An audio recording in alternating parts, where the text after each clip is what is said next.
Today, we're gonna show you the difference between crocodiles and alligators. The first thing that you guys are gonna notice with crocodiles is their teeth. You can notice that the bottom jaw, their teeth actually intertwine with their top jaw. Whereas you can see that the bottom jaws of an alligator, their teeth actually go right into the top jaw. So it's not like a crocodile where the crocodile teeth actually will intertwine. You can see these teeth are much more round and much more stumpy, but when he closes his mouth, the teeth actually go right into his top jaw. Can't come to Florida without going to our good friends over at Gatorland. Up. Good job, buddy. And the crocodiles can really use those teeth for feeding. Crocodiles are definitely more predacious than alligators. There's no doubt about that. And look at these things feed. Holy moly. You just throw some food in there and they are after it. Quick, agile, unbelievable predators.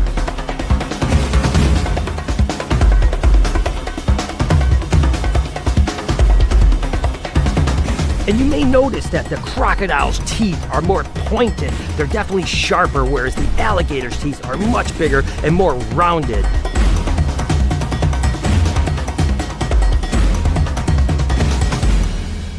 And I'm at Primitive Predators. I can't think of a better place to show off amazing crocodiles. As a matter of fact, I'm gonna put a link in the description to all of their stuff. Go show them some love because they have some amazing content. The next thing you're gonna notice is that crocodiles have a more triangular head. Their nose comes to kind of a triangle, and almost all crocodiles have that similar feature, some with longer noses and some with shorter noses, but they're all triangular shape. Whereas alligators, as you can see, have a much more round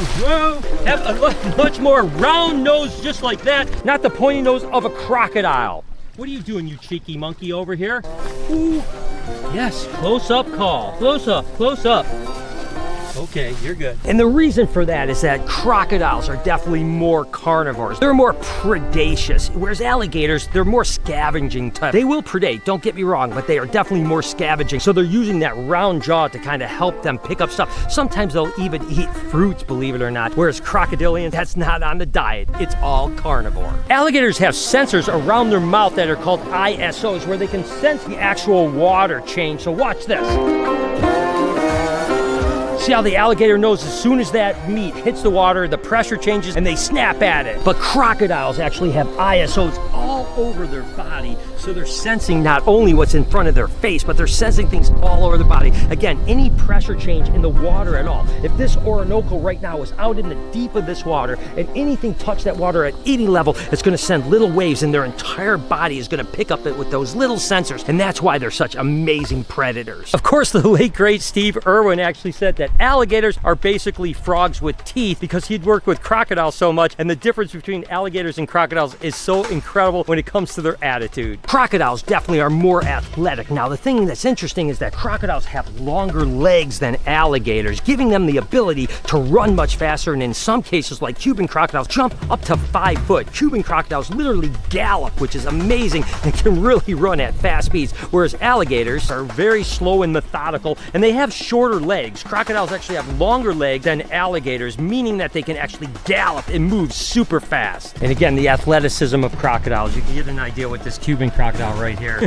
Danny's buckering up. Case up.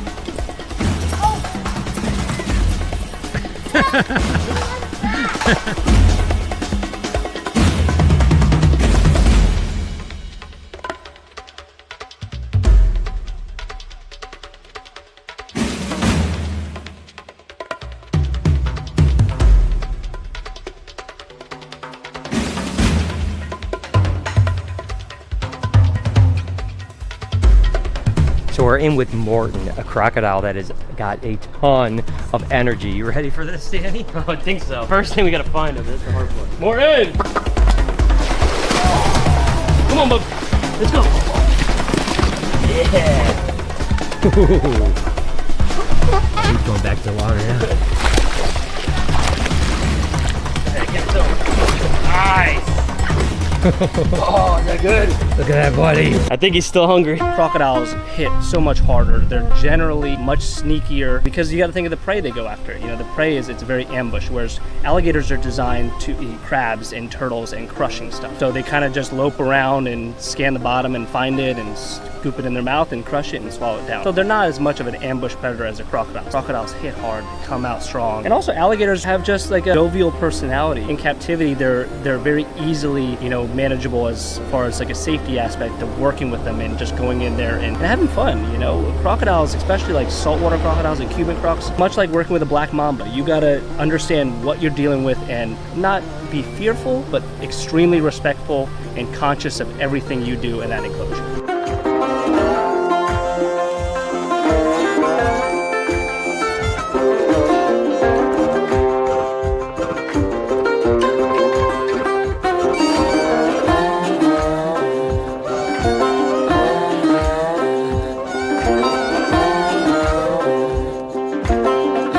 This is a golden saltwater crocodile, or what they call a parosis. Now, the reason they call them saltwater crocodiles is that they can actually live in brackish water and even sometimes swim in salt water like the oceans. And of course, crocodilians have a membrane that can actually help them filter out salt, basically almost like the iguanids do, the same type of thing. But of course, alligators don't have nearly the advanced part, and they can only be in freshwater mainly, and they don't have the ability. But now here with this one, this is a saltwater crocodile. These guys can be found all over, huh? Yes, so the biggest question I get about saltwater crocodiles here is, well, how do you set them up with saltwater? The truth of it is they're called Australian saltwater crocodiles because they're found quite commonly in saltwater. They'll travel for miles to find islands that they'll eat sea turtle eggs, but they can handle long periods in saltwater, very, very long periods, much like the American crocodile. If you talk to the locals in Florida, they call American crocodiles saltwater crocodiles, right, because they find them a lot in saltwater. So yes, they can withstand long periods of saltwater, but you do predominantly find these animals in freshwater. And it's just a difference of tolerance, right? Alligators don't tolerate the saltwater as much as most crocodiles, and that's why the distribution is so wide for crocodiles and so narrow for alligators. Fun fact for you guys, bone crusher is actually an American crocodile. In American crocodiles and American alligators, it's the only place where there's actually crocodiles and alligators that are in the exact same area. So let's go ahead and see what bone crusher is. He's gonna come see us, I think, first. Yeah, come on, buddy.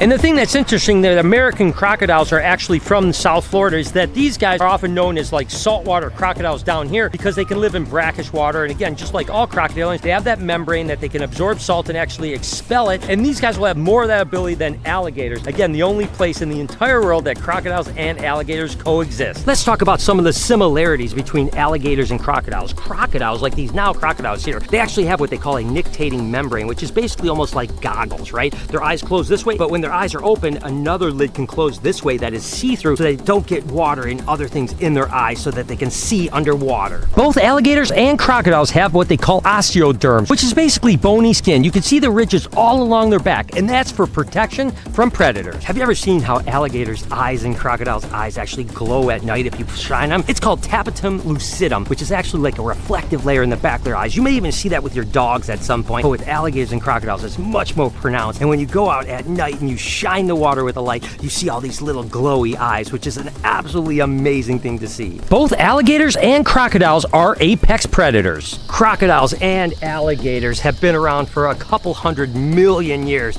These guys are true prehistoric animals, and they haven't changed much over that time. They've gotten a little bit smaller, but they still are basically almost the same type of thing. And one of the reasons they've been able to survive for so many millions of years is the way that they're actually made, right? Whereas food sources would become very scarce during times of drought or maybe some kind of cataclysm that actually hit the earth. These guys could go up to a year without food because they're cold-blooded. Oftentimes they'll lay there in the sun and then basically use very, very little calories so they can go long distance of time. So whereas other animals actually would go extinct because they needed more food, the crocodilians were able to survive all those hundreds of millions of years. And of course, the thing that's interesting about crocodilians is the maternal instinct. Tell me a little bit about how it works with crocodilians. That's what's incredible about these reptiles is they're such great parents. Over there at the other facility, we have a pair of Niles that, you know, laid their eggs, raised their own young together. These cold-blooded killers can be such amazing parents. They'll actually protect their nest. Once the babies hatch, they'll oftentimes take the babies in their mouth, bring them to the water, and we saw at your other pond where there's literally adult Nile crocodiles and babies smaller than this just swimming around. Yes, absolutely thousands amazing. of pounds of pressure in that mouth and an adult, but yet they can take an egg and just gently crack it just enough for the baby to pop out of the egg and swim away. Maternal instinct, amazing with both crocodiles and alligators. Alligators in Florida is a lot easier. As far as the care of an alligator is much easier than a crocodile. Especially if you're not in Florida. Like I've had it before when I grew up in Pennsylvania. If the heat goes out, alligators are like, well, you know, this is just a cold day. But crocodiles, it's a death sentence. So you can certainly see the difference between the alligator here and a crocodile there. There's no better way to see those really pointy, long teeth. The alligators have much shorter teeth, that round snout. Absolutely, this is the perfect depiction of the difference between an alligator and a crocodile. Of course, alligators are in the southeast part of the United States, but crocodiles can be all over the world, right? They really are, almost every single continent. Except for Antarctica and Europe. Check this out, guys. Piece of meat and alligators. We sure found out a lot about crocodiles and alligators today. Speaking of out, hope you guys enjoyed today's video. If you did, there's a playlist that you can watch all kinds of videos. You can also hit that subscription button. It would mean a lot to me. Also, hit that like button while you're down there. Have a wonderful day, Reptile Army. Remember,